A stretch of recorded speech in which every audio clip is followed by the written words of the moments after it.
Good evening, everybody, and welcome to a brand new episode of Identity Talk for Educators Live, the show for the unsung heroes of education.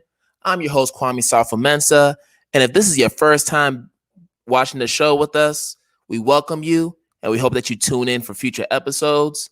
And for those regular viewers who are back with us, please let your friends know to subscribe to Apple Podcasts, Spotify, Anchor, and all podcasting platforms. We're here to grow this viewership. We're also trying to provide this content to teachers all over the world. So let's talk about tonight's guest. We have here tonight an educator, a blogger, an avid crafter, pretty much a Jill of all trades. And she's going to come here to talk about her online magazine publication, Teacher to Teacher. So without further ado, I want to bring in Mrs. Debrice Hill onto the show to talk with us. Hello. Hi. How are you? I'm great. How are you? I'm doing well. Thank you for coming on to the show. I'm so excited about this conversation. Oh, I'm excited too. I'm Yeah. very excited. Thank you for having me. No, of course. There's just so much that we have to talk about. But for starters, and this is what I ask all my guests, tell us a little bit about yourself and what brought you into the field of education. Well, my name is Debrice. I am originally from the Bahamas, and I now live in Miami, not Miami. I live in Deltona, Florida, but I grew up in Miami, okay?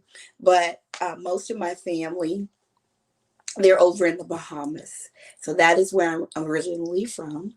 And what inspired me to become an educator? Okay, well, my aunt. And to be quite honest, I wanted to be a pediatrician at first. But when I saw my aunt in action, I just knew that the classroom is the place where I am definitely most needed. So that is what definitely inspired me to become an educator. It was my aunt and seeing the need for educators that look like myself to be in the classroom. So that is one of the main reasons why I am in the classroom right now. Well, awesome. And you're being so modest right now because you're doing so many phenomenal things Oh, outside of what you're doing in the classroom. But before we get into all that, I do have to ask the question because this has been a very difficult time for teachers all over mhm. with virtual learning and then just trying to simulate the classroom experience in the midst of COVID. So Mhm. I have to ask, just because we have to check on our teachers and everybody who's out there doing the best they can under these circumstances. Right, right. How has the virtual learning experience been for you this school year? Because I know you teach first graders, correct? I do. Yes, I do. So how's it been with your babies? Let me tell you something. My virtual experience has definitely been a complete roller coaster, okay? Because I'm doing brick and mortar and remote. So I have 19 children in the classroom, and then I have 5 kids that are remote. And let me tell you, it is not easy trying to juggle the two, but I did make it work. I'm being honest. I think I got it, but it has its days, where you're in school, children, everybody is on point. They're doing what they're supposed to do. Then you have your remote learners. You send everything ahead of time, like a couple of days ahead of time, and they come on and they're still not ready. And they're there with the parents, which makes it even worse. So that is my most talked about thing when people ask me the what is the worst thing that's going on during remote learning, and I will say it's just that I don't have the most cooperative parents, and it's like I have to spoon feed them everything. And it's not like they don't have the materials, they have everything that they need, because I am pretty efficient. I must say that is one thing. I have to have everything right there in front of me before I can do anything. So I want to make sure that my students have the same thing. But that's the only thing. And just not for them not to be able to participate in all the things that I do in the classroom, because I teach at a private school, is a little bit different from public school, wherein yes, we do have to wear masks, but they are not mandatory. And so, and it's like we're teaching in a bubble. So Right. only myself and the students that are in my class can come into the class, come into that bubble. You have to actually really be invited into the bubble. We do everything in the classroom. We eat in the classroom. Only time we leave the classroom and we have to wear a mask is when we go in the hallway. We have to have on a mask. And then when we get outside for recesses, when they can take them off. In the classroom, they are allowed to take them off. But do they give me 50 feet instead of 6? Yes, because I work with first graders and they can be some of the nastiest little creatures on the earth, even though I love them, but they can be, and it's not intentional. It's just they're 6 years old. What do they know? So, but I would prefer being live and in person with my students over being remote anytime. I don't see how teachers that do teach remote on a full-time basis, I don't see how they do it. I just can't do it because I Yeah. am just that in your face type of teacher.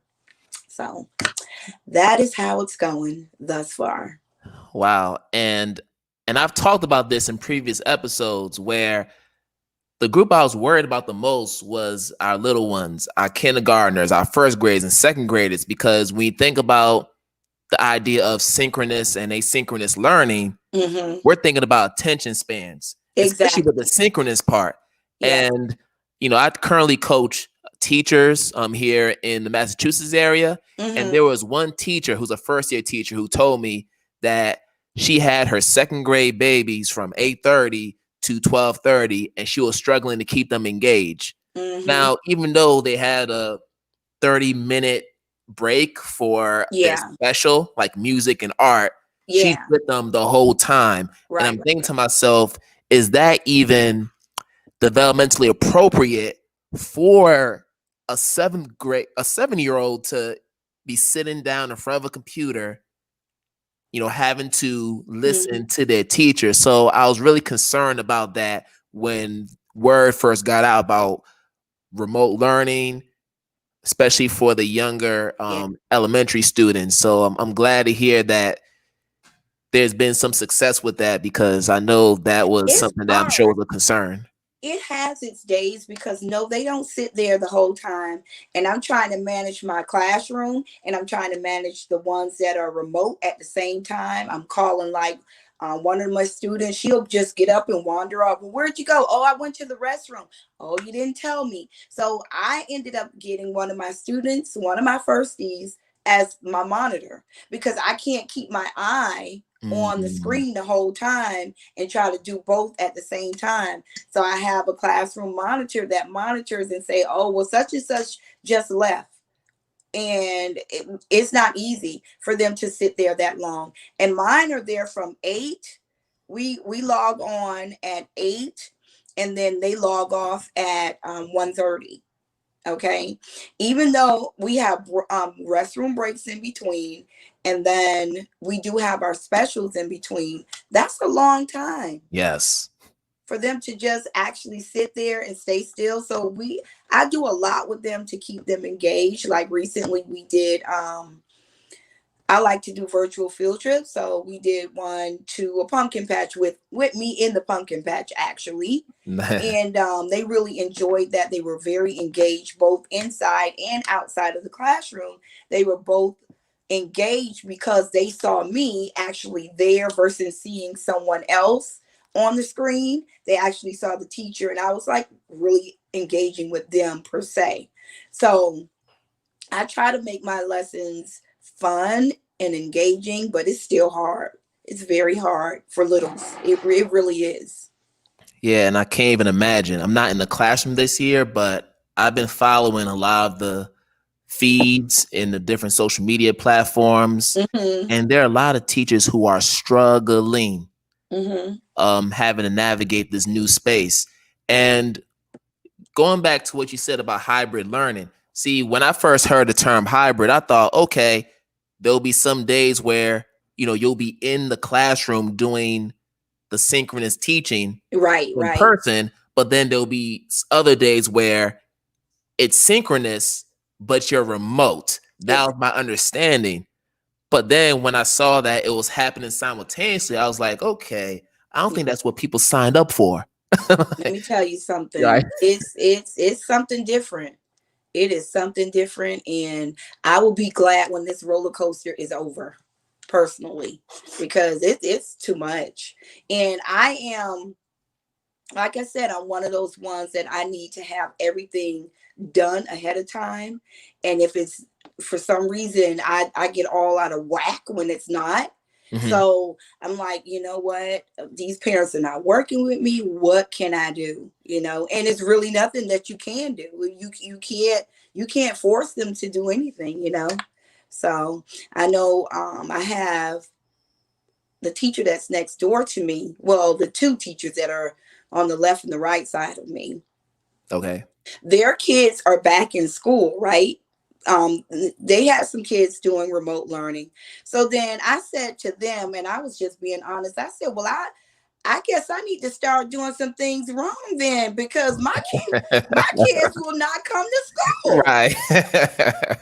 So they started laughing. I said, what are you guys doing over there?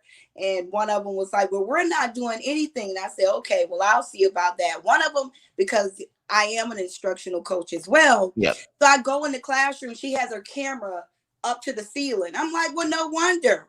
No wonder they sent their kids to school. Oh, I had a lot to say after that. But I mean, I'm doing it right. They're doing it wrong. And I can't say if there's a right and the wrong way, because we're still all learning this together. Right. But I must be doing something right if they're still at home and the parents are giving me my praise and I'm still dragging them down because they're not doing what they're supposed to do, but I'm doing what I'm supposed to do.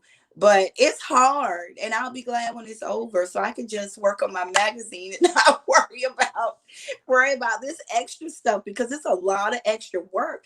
Our principal, we have to not only do our lesson plans in the classroom in our regular school lesson plan, Right.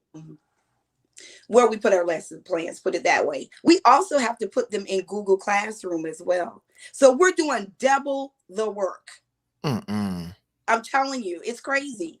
We are doing double the work. So whatever I do for my in-class, which I think is just ludicrous, to be quite frank, because I feel that as long as I put the work up there that they need to do, and I'm teaching them the same in real time with the students in the class, why do I need to put lesson plans in both places? That makes zero sense to me. Yeah. So yeah. I think that's one of those things about education. And I put a quote about this, that it's the one profession where illogical decisions are consistently made, and common sense solutions are far from common. That is it. And I'm going to use this that. is a prime example of what I'm saying. I mean, Example of that. It makes no sense. And right. I'm like, you know what? And why? Just why? I'm like, what sense do this make? Those parents are not even going to look at those lesson plans at all. Nope. And we're basically putting them up there for administrators who, by the way, don't even follow us in the Google Classroom. So what sense do it make? Zero sense. So when my teachers ask me, I'm like, listen, I'm with y'all on this one. It makes no sense, but we have to do it. It is what it is. Yep. It is what it is, right? But you did mention your magazine, which I do want to talk about. This is why I'm sorry. here. We're all on. Nah, it's all good. See, this is part of self-care. This is part of the process, being able to vent.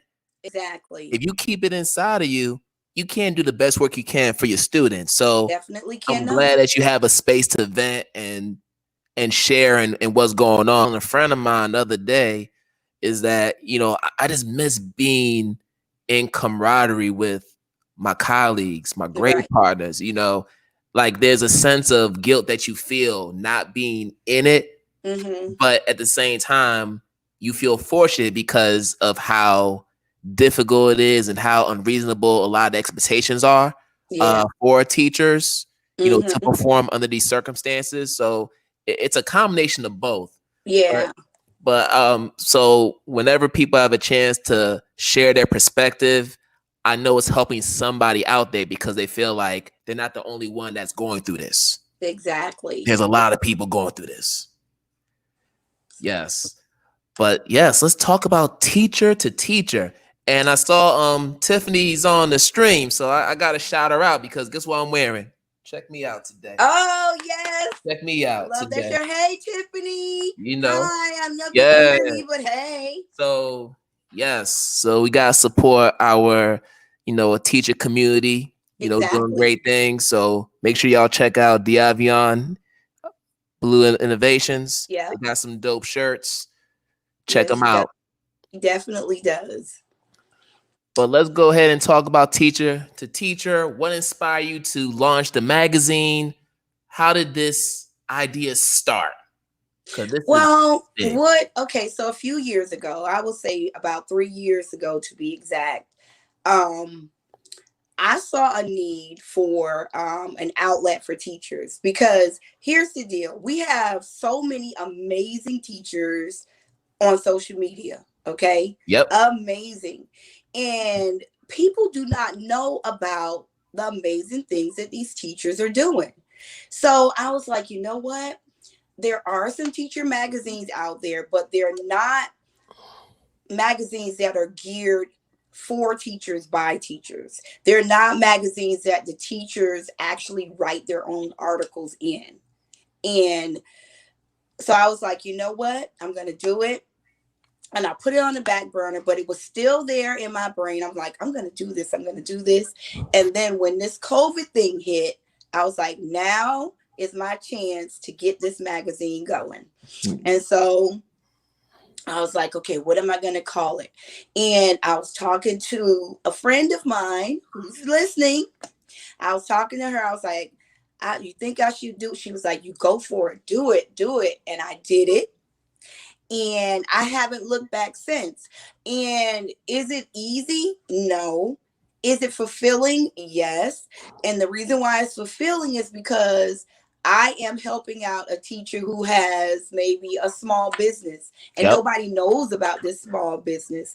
Put him or her in the magazine with their business, talk about their business, and then you have people all over social media and all over the internet per se, all over the world that can see their business. You have teachers that are doing amazing things that in their classroom, and nobody knows about this amazing woman by the name of Jennifer, that Right. she's doing all this stuff in her classroom and nobody can see it. And we have a lot of social media accounts that have these big accounts and they're not really doing Come on nothing. now. Come on with it. They're not really doing anything. They're not really showing us anything that we can take back to our classrooms. And then you have these small accounts that are doing all this stuff with their kids, the engagement, doing all types of things that teachers need to see, like first year teachers need to see, and they're not being seen at all. And that's what got me, because when I first started out, I knew the way that I taught. I knew in my heart that I was a great teacher, Mhm. but I wasn't getting seen by people at all. And I'm like, you know what am I going to do to help out other teachers who were in my shoes some years back?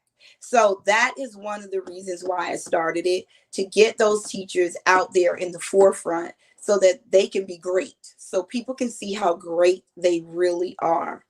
And I can't do this by myself. Okay. So I have a fabulous team that consists of 5 amazing ladies. And a lot of my favorite people too. And so as much as I would love to be able to do this by myself and I can't, I needed those 5 people. And I'm not going to say that they were strategically chosen. I'm just going to say they were a blessing. You know, I didn't go out and say, okay, I need to go find some people for my team. It was just that they gravitated towards me, and that energy and what they had to give was just like on fire. And that is why I chose them. And so the first person that I chose was Tiffany White. And of course, she should be listening. I think she's listening. And she is, you know, she's with and her Insta name is Devion Blue Innovations. She is amazing. She is my backbone. I can call her at any time, and she is right there for me. And then I have April Graves, and she's with Gravy Graves, and she is another amazing. Every woman that I'm telling you about, I can call them at any time of the day or the night, and we can talk about anything. And that is why they were chosen for this team, because I can count on them. Then we have Anlita Marie, and her name on Instagram is Anlita Marie. Yeah, love Anlita. Mm-hmm. And then we have D Thomas. Now D Thomas, she's known as Anchored with Excellence. Let me tell you something. She is just amazing. And I haven't even known her. I will say over the course of maybe about 5 months, ever since the magazine first came out, she and I just gelled. I started talking to her, and lo and behold, here we go. She is on the team as well. And then we have Crystal Smith, and that is the renewed teacher. She is another amazing and uplifting person. And those are the people, and I'm sure that I will probably have more as time goes by.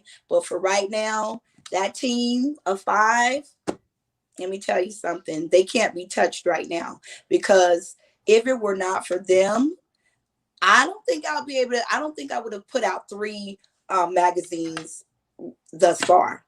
Yeah. I think I probably would have still been stuck on that first one. But once they joined the team, everything just started falling into place. And I always tell people, you cannot do it all by yourself. So whatever you think you can, you better think again. You always need to have a tribe or a team or somebody that's going to be there to help you out. So, right. But yeah, that and so the main mission of the magazine is just to get teachers that haven't been seen, small businesses out there, so that people can know that we do, that small businesses need love as well. So that's why I put it out there. So, and that's my story as behind Teacher to Teacher magazine. And I see so many parallels between your story and then my story. You know, the reason why I started doing this podcast.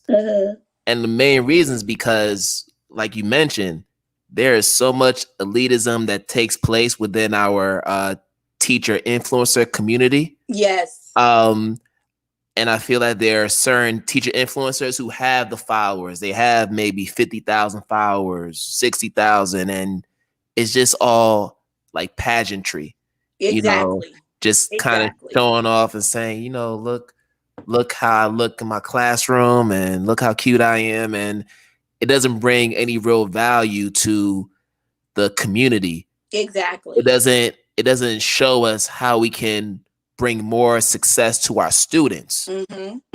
So when I thought about what I wanted the tagline to be for Identity Talk for Educators Live, I just said simply the show for the unsung heroes of education, because there are some people who don't have the big platforms. Exactly. There are people who probably have 7 or 8 contracts with different districts doing professional development. You would never know who they are because we focus so much on the metrics. We focus so much on the numbers instead of looking at the impact. Exactly. And that's something that has always resonated with me. And when we do this work, and you know this very well, we do it for the love. We do it for the passion. We don't do it to be seen. We don't do it for the accolades. Exactly. This is about revolutionary work. We're trying to get these kids ready for the society they're going to be going into. Mm-hmm. A- Mm-hmm. and you touched on an interesting point. It actually went to the next question because I really want to get your thoughts on this. I know when I grew up, I didn't see commercials of black teachers, particularly black male teachers. Mm-hmm. Like I saw commercials of football players. I saw commercials of Hollywood entertainers. I Yes. saw music videos from different hip hop artists and other musicians, Mm-hmm. but I never grew up seeing a commercial with like black educators in action Yeah. doing the work. And this was something that I just thought about because I wonder if we had seen these images, if we were marketed in that way, Mm-hmm. would that lead to more of us come into the pipeline? Would that 7% that we're currently at go up?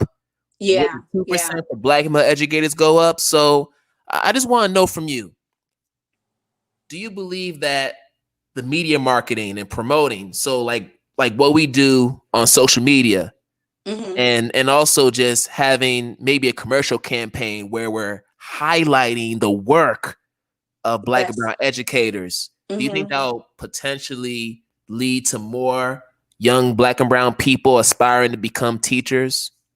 I definitely think so. I definitely think if we create personalized experiences for our black and brown children, I think that we will be able to capture them, and they would want to become educators. We have to be an advocate for them, because if we're not that advocate for them, if they're not seeing someone that look like them, they're not going to be able to want to do. They're not going to be able to want to be a teacher, or be that. Even if it's not a teacher, be that lawyer, be that principal, Yes. be they don't if they're not seeing someone that they are familiar with, especially those children who grow up in impoverished areas. They don't want to have no dealings with things like that. So yes, because social media is so in right now, this is the only way that we will be able to grab a hold of our children. And people don't see it the way we see it. Other people, per se, don't see it the way we see it. You know what I mean? So if they see us on a commercial, if they see us doing a live, or if they see us on social media showing a positive perspective on educators, then yes, I think it would be a great outlet for marketing and strategy. I really do think so, because I have a son and I have a daughter. Okay, my both of my children watch me as an educator, and both of them say, and I time and time again, my daughter always say, "Mom, you do a whole lot. Yep. You do more than the average teacher ever does." And she tells me that all the time. And of course, because I wasn't her teacher, she was like, "I didn't get that in my classes." You Mm-hmm. know, so you want to do more, and it's just a given. It's definitely just a given that we need to be upfront and personal, so that our black and brown kids can see exactly what we're doing and what they can inspire to be. Right. And I think if we do that, that will overall change the current narrative about teachers in general, regardless Exactly. of walks of life, because they feel like, oh, we just spend all day in the classroom teaching students and we live in the classroom. But what they don't realize is there's a whole new world out there Mm-hmm. for teachers. We can create our own paths. You sure And you've can. seen it. Like you have people who are doing t-shirts.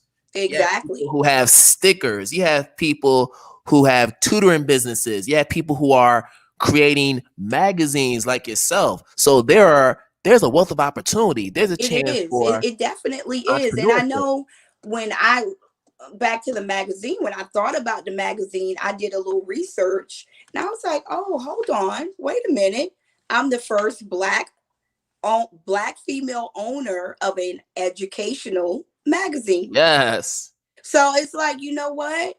Wow. If I can do it and inspire others to come behind me and do the same thing, come on. Come on. The more, the better.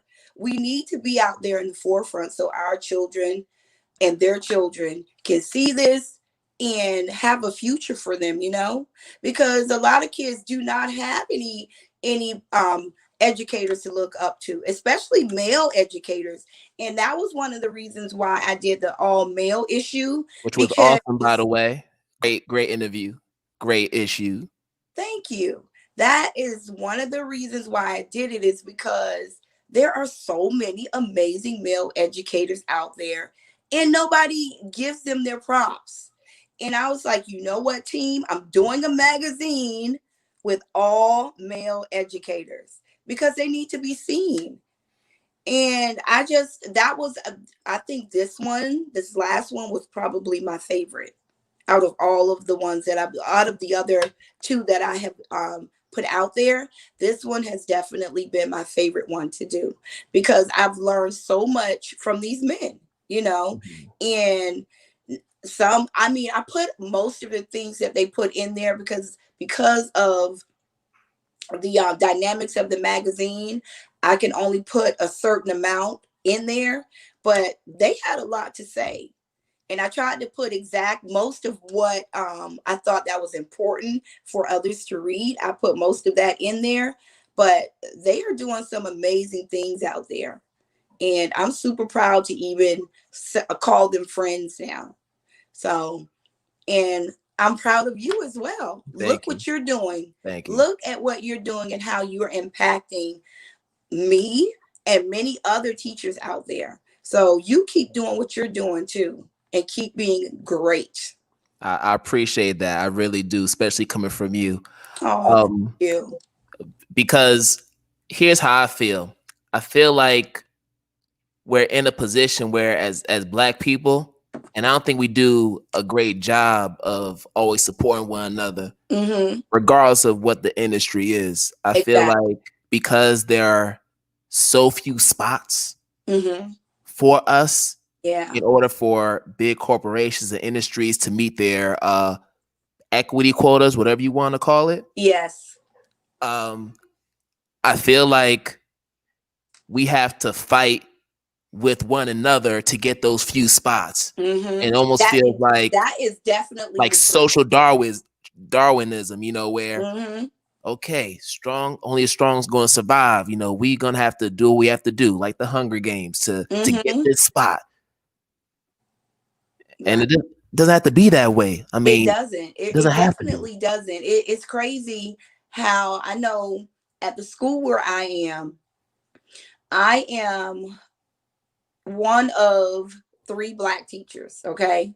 Hmm. As I and this is recent that we hired two new ones, and I helped. Thank the Lord they got in, but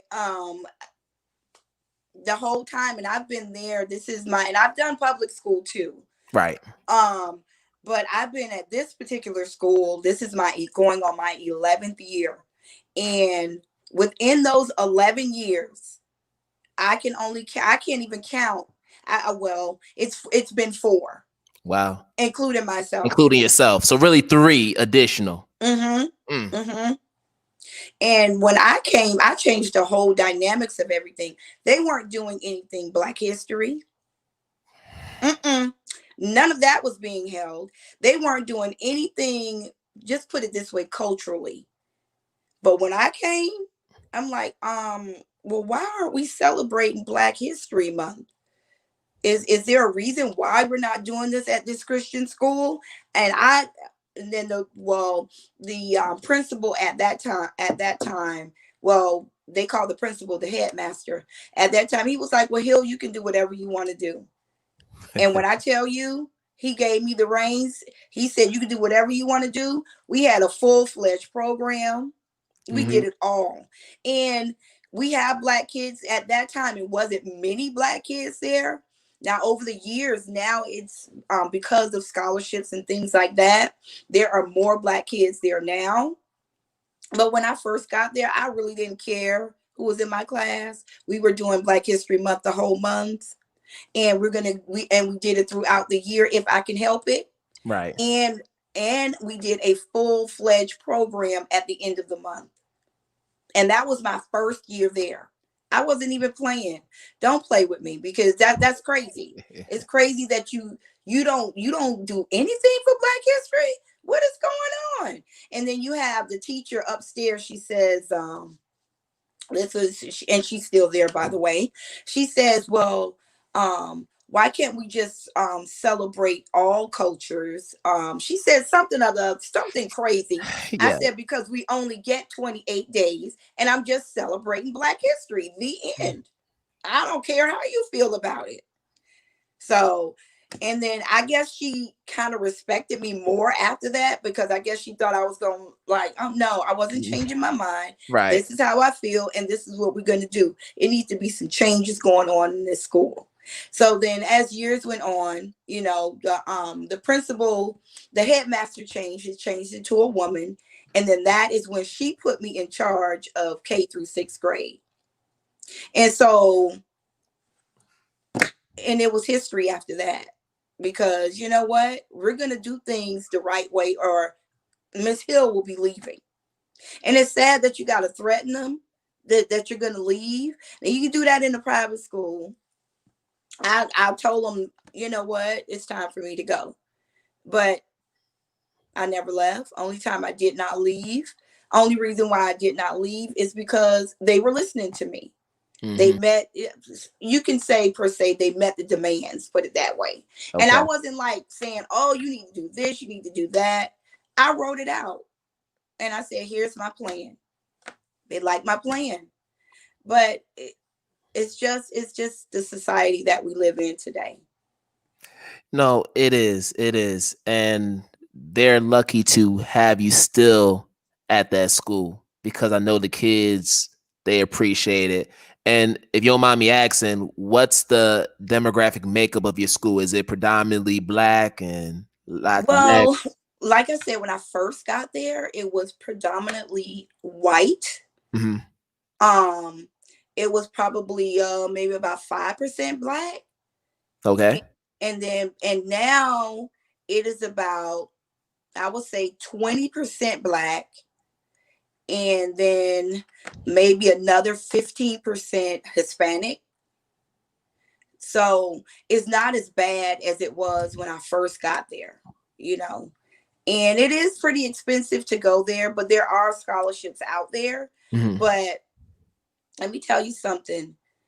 It's been lots of times that I said, okay, you know what? I'm leaving, and then every time I try to leave, they'll either throw me some more money. Yeah, it's the God honest truth. They'll either throw me some more money, or they'll say, well, what can we do to fix this? Right.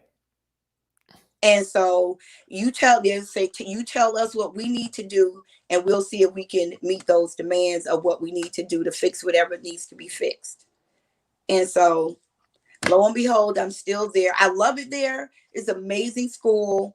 And I mean, I love public school, but private school just gives you more of free reign of things that you want to do, versus being in a public school. It's just bam, bam, bam. You got to do exactly what they say and how they say to do it. And you can't throw no demands out there and say, this is what you want.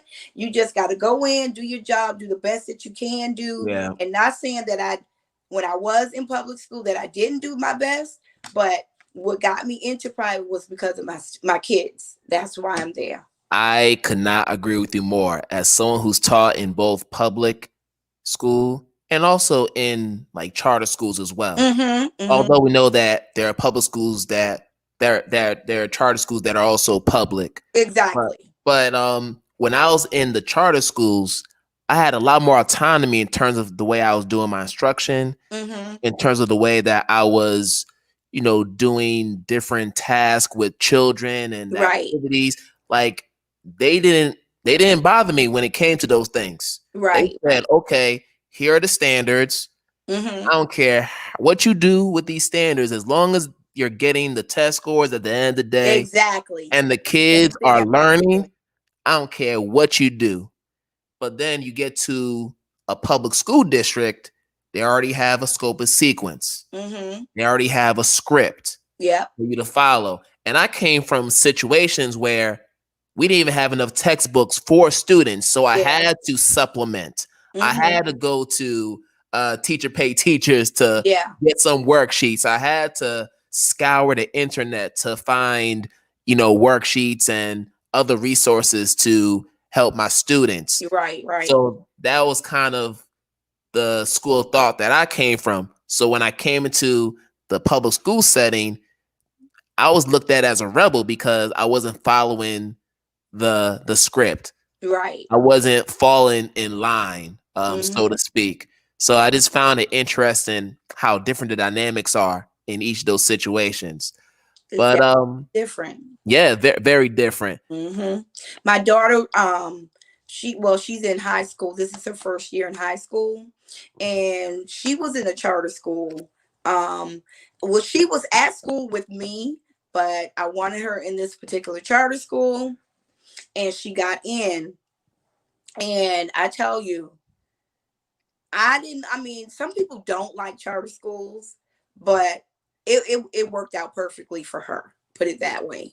And I think if I was to ever leave the school where I am now, it will probably be a charter school. And I can tell you right now, I've gotten so many emails about coming to work at somebody's school. It's crazy. And so it's just I when I'm comfortable, I don't like to move. But Mhm. you know what? When it's I just put it all in God's timing. When it's time for me to move, I'm gonna move. But it will probably be a charter school. And if it's not a charter school, I would like to do an inner city school. So I don't have any inner city schools by me. That's the only thing. I would have to travel to go to work. Mhm. And that's the only thing that I won't like. Yeah. So And that's real. That's real. You know, you have to consider those factors when making a mhm. big decision like that. But I have one more question before we get into the lightning round. So I know that teacher to teacher, the whole process of getting it together every month is a monumental task that cannot be done by one person. Mhm. And it does take a lot of time and effort It to does. make it happen. But I just want to know, in the future, is there a plan to have a physical copy of the Teacher to Teacher magazine? Is that like down the road, or we're not So even thinking that far? here's the deal. You can download it. It is downloadable. And it's downloadable right now for free. Now, in the future, I'm hoping within the next year, maybe the year or two, to have it hopefully maybe on Amazon or I want to be able to sell it eventually, but right now it's going to stay free. That's my goal is to eventually make it put it out there so it can be a publication that you can just go on Amazon and pick up or maybe go inside your local store and pick it up. Hmm. But it's a lot of work and yeah, that those are my plans maybe within the next year to hopefully get it on Amazon books and fingers are crossed that it happens. So but yeah, so you can right now you can go on and you can download it for free. You can print it for free if you wanted to as well. But it is downloadable at this time. My first issue was not downloadable because it was a trial. You know, I wanted to see how it was going to work out. Right. And then I got a lot of messages like, how can we download this? Can we print this? So I made the second issue. I made that one printable. And then, of course, the third one is printable as well. So, yes, you can download it and you can print it out if you so wish to. All right, people, you heard it. Eventually, it's going to be sold on Amazon. We're putting it in the atmosphere. Amen. I'm taking it. Okay. So let's make sure we support. Okay. It's free right now, but you know how our people can be sometimes. Oh, black owned. All right. How come we just can't hook us up for free?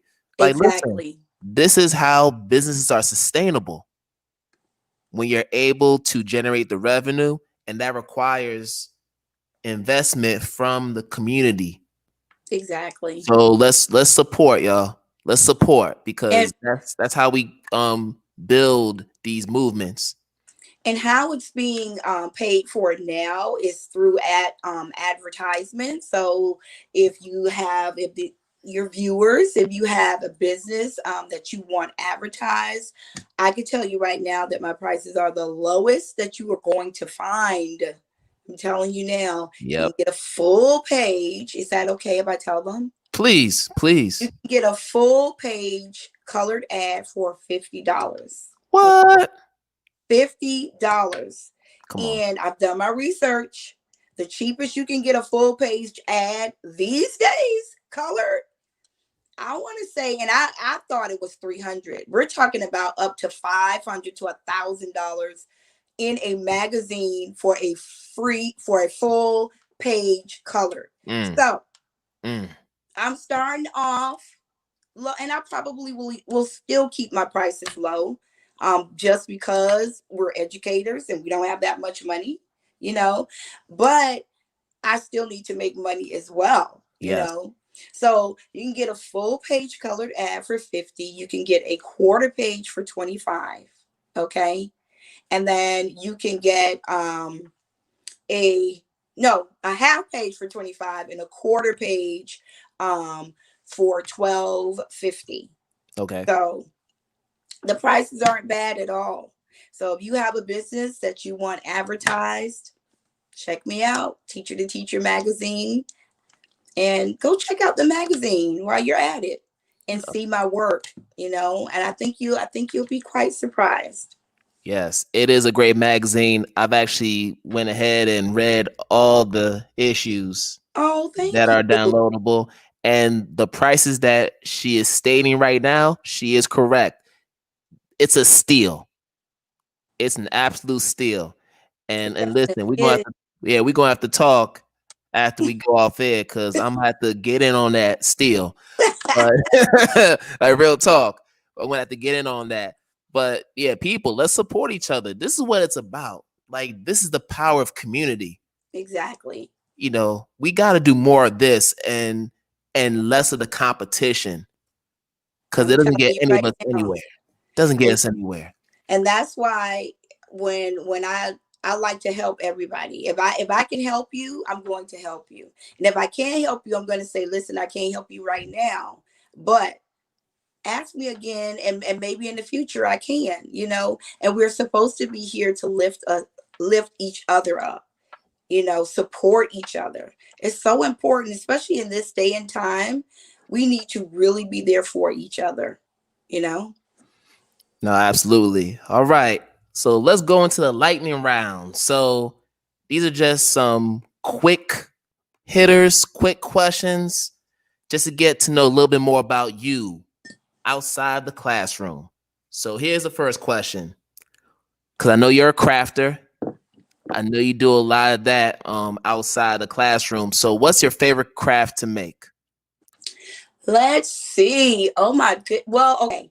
Well, gosh, I don't know. I love using my hands, okay? So I love doing anything that's intricate that I have to put together. Mm-hmm. And I like to form it myself. So I like to make wreaths. I like to make cutouts, all kind of things. I just like to do everything, anything that's going to give me my hands to use to keep busy. I don't know. Some people may call me ADHD, but I'm not. I just like to, I just like to keep busy, And where I get my energy from, I do not know. But yeah, I am an avid crafter. I do have a silhouette. I'm in a Cricut. I had the silhouette. I do have a Cricut that I use to make different things as well. But I mean, if it's just projects around the house, if it's something um, like changing my dining room table to something fall, or I just like to do stuff. I just have to keep busy. No, I Okay. That's the listen. main thing. I see you. I see you. I mean, the way he did up that bulletin board, I was like, what? And it was, and Stop it. And you know I what? thought that And I that was that crazy about that in bulletin boards. itself And is a then hobby. I I saw what do like Tiffany, doing what? bulletin boards. You have teachers that hate doing bulletin boards. And when they do them, they usually buy everything already pre-made. I do not like pre-made. I like What? to make everything myself to go up there, because granted, that last bulletin board I did put that one in my TPT store to make it easier for people who don't have a Cricut or don't want to take the time out to cut stuff out and do whatever. I did make it convenient for them. But that one up there was like all me cutting and pasting. Wow. So are you against borders? Because I have borders galore. Like, do you I get do now that I do use. okay? All right. I'm about to That I say. do use. I love using like doubling and tripling my borders. I Yeah. do like doing that. But when it comes to the inside, Mm-hmm. I really like to create it myself. I really do. And like something you'll see it soon when I change up for Christmas. I made what you're gonna see. I made all of that No. because I don't like to be duplicated. I like it No. different. Listen, I ain't even mad. I ain't even mad. And oh yeah, Tiffany says you're the bulletin board queen. So Thank you, Tiffany. yes, Thank you, yes. girl. But no, that is so fascinating because like I was watching the quick video you put up there. And I was Hmm. like, yo, this is so dope. And I like to do the bulletin boards, but you take it to a whole nother level. A whole nother level. I'm like, what? Wow. Like this is phenomenal. Well, thank you. All right. So I know you like to chef it up in the kitchen. So I have to ask, do you have a favorite dish, a signature dish that you like to cook? Well, there's so many. Oh my goodness. Well, you really would say that. Okay. I don't know. I think one of my all-time favorites is the shrimp and grits. That's a good one. Okay. And then my husband, he's not an islander. My husband is a country boy, and so I had to learn how to make the collard greens, Mm-hmm. the cornbread, So all all of the that. soul So food. Yep. those are things that I'm really good at too. So I love cooking good old grandma home style Southern food. Yes. Okay? The So heavy food. I just like to cook. That's just me. I like to cook. I like to bake too. So around sometime during the middle of next month, I'll start baking and stuff. But I just like to cook, and I like to do quick meals too. So I don't know. Skinny girls can cook. They say we can't, but we can. You proving them wrong. Proving them doubters wrong. I see you. All right. Mhm. How about your if there were three people you can invite to dinner, dead or alive, who would those three people be? Three people that I can. Oh, that's a good one. Oh man, now you got me thinking. I don't know why I'm thinking about Mary McLeod Bethune. Why am I actually thinking? Maybe because I went to Cookman, Mm-hmm. but I'm actually thinking about her. And I don't know why I'm thinking about her, but maybe that's just sounds weird, right? But Mary McLeod Bethune would be one of them. Okay, that's one. And then that's past. And then I would like well, I have another pass, and it would be my granny. And that's because just about all of her recipes, which is my mom is from Miami and my dad's side is from the Bahamas. Mm-hmm. So I use all of my granny's recipes. Now my mom can cook, but she wasn't a good cook like my granny. So if she was alive, she would really be proud of me and my cooking. And the other person, I don't know. I don't know. I know. Can we come back to that one? No, that's all good. We can keep it at 2. That's not a problem. And then my last question is, who should be someone that we have on the show next, a future guest? Well, I don't know. Well, okay, I thought about this person because he's doing so much in the community. Principal Mills. You know Principal Mills? He was in Mhm. my magazine. Yes, I know of him. I've read about him, so he's somebody who I admire from afar, but I've never had a chance to connect with them. Well, he's very easygoing. He really is. Because I have to ask all these people if they want to be in the magazine. And I felt intimidated by quite a few of them. But Tiffany was like, "Oh, just ask them." I'm like, "Oh no, okay, I'm gonna ask." And shoot, what's the least they can say is no. Right. But I am fortunate enough that everybody did say yes. Everybody that I asked did say yes. I think he would be a great one because he's doing some amazing things out there. He's in Newark, right? Brick City. Mm-hmm. Yep. He really is, and he's very easygoing. And I think he would be a great person to have on your show. I really do. Um, I know he won't be your main contact, so I'm gonna let you know this now. He does have a secretary Mm-hmm. that does everything for him.